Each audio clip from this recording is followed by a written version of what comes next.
तैयार नहीं है। तो इससे बढ़कर यजीद की क्या मौत होंगी? तो अगर होंगे भी तो नहीं उठाएंगे, बोलेंगे कहाँ मरना है कि हमको इन हुसैनियों के बीच। तो बहरहाल आप सब माशाल्लाह कश्ती नूह में सवार है, यानी अहले बैत की। तो आइए मैं आपको नबी की ज़बानी एक बशारत दे रहा हूँ कि आपको नबी ने क्या बशारत दी है। बशारत सुनना चाहते हैं आप? लेकिन अल्लाह के रसूल की हदीस है, और हदीस पाक क्या है कि जब तुम मोहब्बत का दावा करते हो तो आजमाए जाओगे। आजमाइश क्या होंगी वो तकरीर के एंड में बताऊंगा, मैं भूल जाऊं तो याद दिला देना। मोहब्बत क्या चाहती है पता है? एक हदीस पाक सुना रहा हूँ। रसूलुल्लाह के पास एक सहाबी आते हैं, कहते या रसूलुल्लाह मैं आपसे मोहब्बत करता हूँ। इरशाद फरमाया क्या कहा या रसूलुल्लाह मैं आपसे मोहब्बत करता हूँ। सरकार ने फिर क्या फरमाया, क्या कहा तुमने? कहा या रसूलुल्लाह मैं आपसे मोहब्बत करता हूँ। नबी ने फिर इरशाद फरमाया क्या कहा, फिर से कहो। कहा या रसूलुल्लाह मैं आपसे मोहब्बत करता हूँ। फिर सरकार ने कहा फिर कहो। रावी हदीस कहते हैं कि हम ताज्जुब करते रहे कि रसूलुल्लाह तो समाअत फरमाते, सरकार की शान तो यह है कि दूर और नज़दीक के सुनने वाले वो काने लाले करामत पे लाखों सलाम। जो कान दूर से आसमानों की खबरें सुनते हो, जो आसमान और जन्नत में चलने वालों की हाटें सुनते हो, क्या बात है इतने करीब से कहने वाला कह रहा है मैं आपसे मोहब्बत करता हूँ। हुजूर कह रहे फिर से बोल, फिर से बोल, फिर से कह। साहबा कहते हैं मैं ताज्जुब हुआ, हत्ता कि रसूल ने 7 बार उससे इकरार करवाया। कितने बार? 7 बार कहलवाया। कहे क्या कह रहा है? वो कहता है रसूलुल्लाह मैं आपसे मोहब्बत करता हूँ। जब 7 बार कह चुके तो साहबा की तरफ मुतवज्जे हुए, सरकार फरमाया तुमने सुना ये क्या कह रहा है? साहबा कहते नाम या रसूलुल्लाह, हाँ हाँ हमने सुना। नाम फसमैना, हमने इसकी बात को सुन लिया, बस हमने सुन लिया अल्लाह के नबी का ये क्या कह रहा है। तो सारे साहबा मिलकर कहते या रसूलुल्लाह ये कह रहा है कि ये आपसे मोहब्बत करता है। सरकार ने फरमाया सुन लो, इसने करार किया कि मुझसे मोहब्बत करता है, तुमने गवाही दी कि इसने कहा कि मुझसे मोहब्बत करता है। तो ऐ शख्स सुन ले, अगर तू मोहब्बत में सच्चा है तो फिर जान ले कि जो मुझसे और मेरे अहले बैत से मोहब्बत करता है, तकलीफ़ें, परेशानी, मुसीबतें, आजमाइशें उसकी तरफ ऐसे आती है जैसे सैलाब का पानी आता है। यह है मोहब्बत की दलील। अगर तकलीफ़ें बर्दाश्त करने की हिम्मत हो तो आप मोहब्बत में सादिक है। अगर आप मोहब्बत रसूल की खातिर मुसीबतों को झेलने के लिए तैयार है तो आप मोहब्बत में सादिक है। वरना दावे तो सब करते हैं, दावा करने में क्या लगता है? 2 मिनट नहीं लगते। गौस का दामन नहीं छोड़ेंगे, ख्वाजा का दामन नहीं छोड़ेंगे, रसूल का दामन नहीं छोड़ेंगे, अहले बैत का दामन नहीं छोड़ेंगे। सवाल यह है कि जब आजमाइश आती है तब देखा जाता है कितना दामन पकड़ा है। अब आजमाइश कब आती है वो तो मैं आगे बताऊंगा, लेकिन अगर आप अपनी मोहब्बत में सच्चे हैं, अहले बैत से मोहब्बत करते हैं, तो आइए रसूलुल्लाह की फिर बशारत सुनिए। इस हदीस के रावी और कोई नहीं मेरे दोस्तों, खुद मौलाए कायनात है। कायनात का मौला रिवायत कर रहा है रसूलुल्लाह से। अन अली रज़ियल्लाहु तआला अन्हु क़ाल, मौला कायनात रिवायत करते कहते हैं क़ाला रसूलुल्लाह सल्लल्लाहु अलैहि वसल्लम, अल्लाह के नबी ने इरशाद फरमाया इन्ना अव्वला मन यदखुलुल जन्ना। फरमाया अली जान जन्नत में कौन जाएगा? सबसे पहले जन्नत में कौन दाखिल होगा जानते हो? बताऊं तुम्हें? कहा अना से मुराद या अली है, क्योंकि हजरत अली खुद रावी है। तो कहते सरकार ने मुझसे कहा तो यानी मैं जाऊंगा, और रसूलुल्लाह ने फरमाया पहले मैं जाऊंगा फिर मेरे साथ आना आया अली तुम होंगे, क्योंकि अली खैर है तो इसलिए आना अपने लिए लफ्ज़ इस्तेमाल किया कि मैं जाऊंगा, यानी मुझे भी कहा अली तुम जाओगे सबसे पहले जन्नत में, मैं रहूंगा साथ में, और कौन होगा?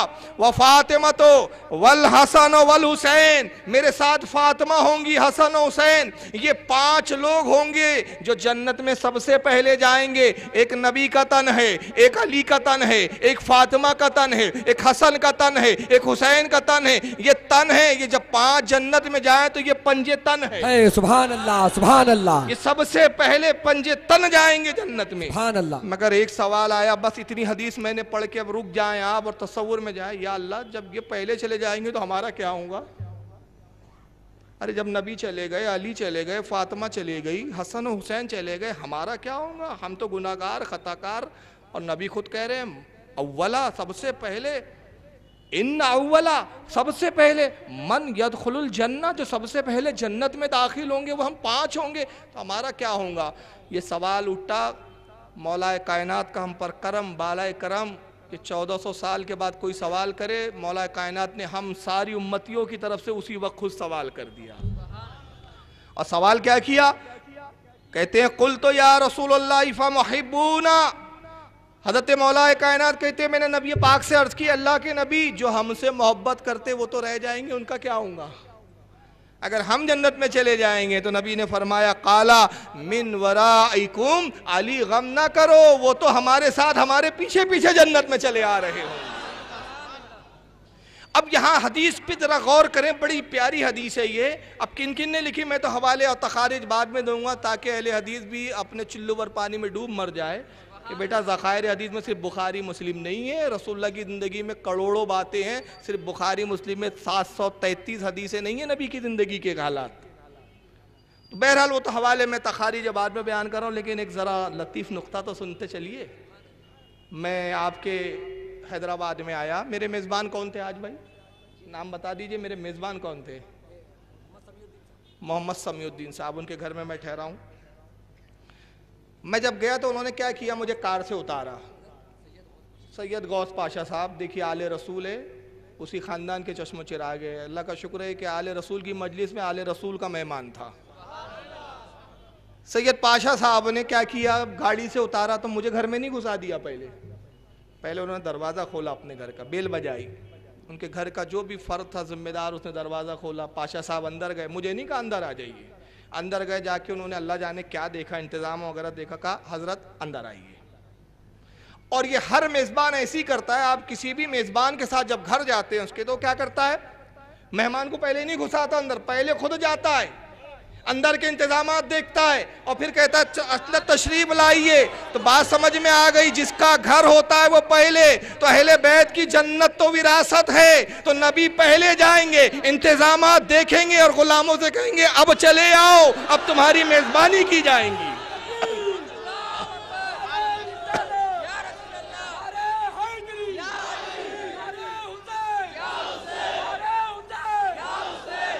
मुझे अफसोस होता है, नारे थोड़ा सा रोक दे, मुझे अफसोस होता है इन लोगों पर। अच्छा अब एक बात और, एक मिसाल देखी इसी तमसील में, मैं हैदराबाद आया हूँ, मेज़बान है जनाब सैयद पाशा साहब, अब वो मुझे घर ले जाना चाहते, मैं कहता हूँ अरे आ रहा हूँ ना, मैं इधर उधर ही घूमता रहा, वक्त बर्बाद कर दिया। जलसे का वक्त हो गया, ये आ गए साहब हमारे सब पूरे इंतजाम, अरे आपने वक्त बर्बाद किया, घर पे आराम भी नहीं किया, रुके भी नहीं, जलसे का टाइम हो गया, तकरीर करना है। तो अब मैं तकरीर करने आ गया, उनकी मेज़बानी से मैं लुत्फ़अंदोज़ हो पाया? नहीं हो पाया। क्यों? जो मकसद था, अगर उनकी मेज़बानी का मुझे शर्फ हासिल करना था, उनका खाना अगर मुझे खाना था, उनके आके लजीज पकवान अगर मुझे उससे फैज़याब होना था, तरीका ये था कि उनके घर में मैं क़याम करता। अगर मैं घर में क़याम ना करूँ, इधर उधर घूम के वक्त बर्बाद करता रहूँ, खाना गर्म ठंडा हो जाएगा, खाने लायक नहीं रहेगा, वक्त बर्बाद हो जाएगा, जो मकसद के लिए आया वो मकसद की तरफ मुझे मुंतकिल कर दिया जाएगा, लेकिन उस मेज़बानी का मैं लुत्फ़ नहीं उठा सकूँगा। तो मतलब ये हुआ कि मेज़बानी का अगर लुत्फ़ उठाना हो, अगर खाना अच्छा लजीज खाना हो, तो मेज़बान को कभी मत छोड़िए। मुझे अफसोस होता है कि कुछ लोगों ने जन्नत के मेज़बान को छोड़ दिया, बोरे लेकर इधर उधर घूम रहे हैं। सुभान अल्लाह, सुभान। और आला हज़रत ने कहा इधर उधर क्या घूम के वक्त बर्बाद कर रहे हो, अबे तुम जिस मकसद के लिए घूम रहे हो वहां कुछ नहीं मिलने वाला। अगर इस मेज़बानी का लुत्फ लेना है तो सुन, तुझसे और जन्नत से क्या मतलब, अरे वहां भी दूर हो, हम रसूल अल्लाह के, जन्नत रसूल अल्लाह की। नारे रिसालत, नारे हुसैन, नारे हैदरी, मसलके आला हजरत, इश्क मोहब्बत, अल्लामा फारूक रज़वी साहब। अब एक और लतीफ़ नुक्ता बता दूं, देखिए अगर मैं बिल्कुल मोहब्बत के साथ, शराफत के साथ मेज़बान से मोहब्बत करते हुए अंदर जाऊं, उनसे मोहब्बत का सलूक करूं, बच्चे सामने आ गए सैयद पाशा साहब के, तो मैंने बच्चों से भी थोड़ा सा लाड़ किया, अरे अरे बेटा मैं क्या नाम है आपका, बड़े मस्त लग रहे हो, बड़े अच्छे हो। तो बच्चे भी खुश, तो पाशा साहब भी खुश, हज़रत का मिजाज बड़ा अच्छा है, मेरे बच्चों से मोहब्बत की। और वरना मैं तो बर्दाश्त तो कर लेंगे, लेकिन कहेंगे बड़ा खबीस मौलवी है यार, मेरे बच्चों को मेरे घर में डांट रहा है। बात समझते चले, मिसाल में देखिए कितनी प्यारी मिसालें आएंगी। तो नतीजा क्या होगा, इंतजामात में कमी हो जाएंगी। मोहब्बत किया तो पाशा साहब करेंगे, अरे चादर बदल दो, बिस्तर अच्छा बना दो, भाई हज़रत बड़े अच्छे मिजाज के हैं, अच्छा खाना खिलाओ। और अगर मैंने सख्त किया है तो भी बका देना, देव ना कम वक्त को भगाओ, आ गया है मरदूद, कहाँ से आ गया चिड़चिड़ा मौलवी। तो मेज़बानी में फ़र्क आ जाएगा, है ना।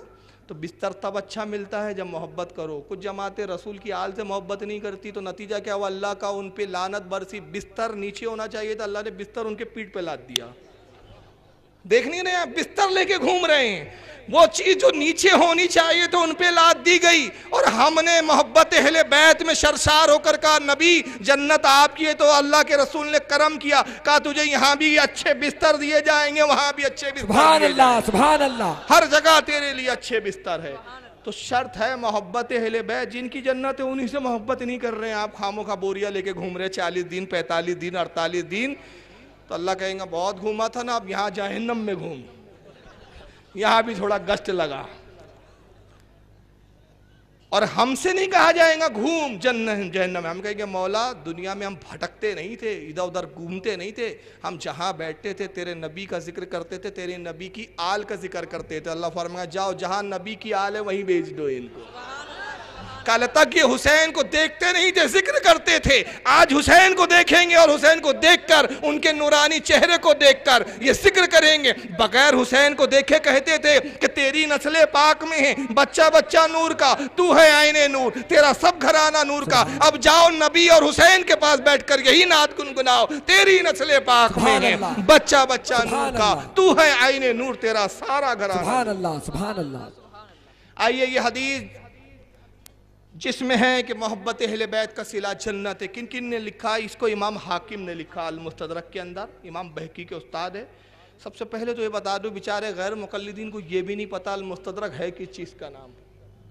हाँ यही नहीं पता। मैंने अच्छे बॉम्बे में मनाजरा हुआ मेरा एक गैर मुकल्लिद से, बुखारीज कर रहा है, मैं हाकिम की हदीस पेश करूँ तो कहता ये हदीस नहीं मानूंगा। मैंने कहा बेटा ये कौन सी हदीस में आया कि सिर्फ बुखारी मानना बाकी कुछ मत मानना, ये किस हदीस में आया? कहा इम्मा ने कहा बुखारी सबसे सहीहुल किताब है। मैंने कहा इम्मा ने कहा ना, नबी ने थोड़ी कहा। तो इम्मा ने तो ये भी कहा तकलीद वाजिब है, वो क्यों नहीं माना तूने? तो यहूदियों की तरह आधा दीन लेता है कि कुछ मानता है कुछ छोड़ता है। तो मैंने कहा ये बताइए जनाब ये मुस्तदरक क्या है? तो बगले झाँक रहे हैं। कहा मुस्तदरक किताब का नाम है। अजी मैंने कहा मुस्तदरक का मतलब क्या है? What is the definition of Al Mustadrak? Please tell me what is the definition of Al Mustadrak. नहीं मुझे नहीं, आई डोंट नो, मुझे नहीं पता। तो मैंने कहा कैसे अहले हदीस है बेटा तुम? अब मैं बताता हूँ, इसको याद कर लीजिए। हाकिम अल मुस्तदरक क्या है? अल मुस्तदरक के मायने क्या होते हैं? किताबों की किस्में होती है। जैसे बुखारी, सही मुस्लिम, सही जहाँ लफ्ज़ आ जाए किताबों के आगे, इसका मतलब जिस मुहद्दिस ने किताब लिखी उसने कोशिश की और पूरी कोशिश करके उसने वो हदीसों को जमा किया जो सही है। सही इब्ने हिब्बान है, इमाम इब्ने हिब्बान की भी सही है, उन्होंने कोशिश की कि सारी हदीसें वही लाऊं जो सही है सनद के एतबार से। सही इब्ने खुज़ैमा, इमाम इब्ने खुज़ैमा ने लिखी, बहुत सारी किताबें हैं सही। तो जो सही हदीसें लाई जाती है उसे कहा जाता है सही। बुखारी और मुस्लिम को मिला के कहा जाता है सही है। उसी तरह किताब आती है सुनन, जैसे सुनन अबू दाऊद है, आपने नाम सुना होगा, सुनन इब्ने माजा, सुनन नसाई, सुनन जिसमें मुहद्दिस सिर्फ वही हदीसें जमा करता है जिसका ताल्लुक रसूलुल्लाह की सुन्नत से हो।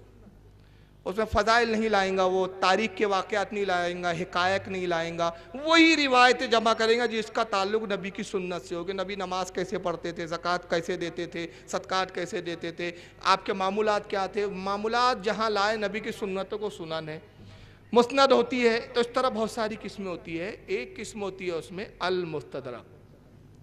तो अल मुस्तदरक वो हदीस की किताब होती है जिसमें मुहद्दिस ये कोशिश करता है कि वो हदीसें जो सही है मगर इमाम बुखारी और इमाम मुस्लिम ने नहीं लिखी।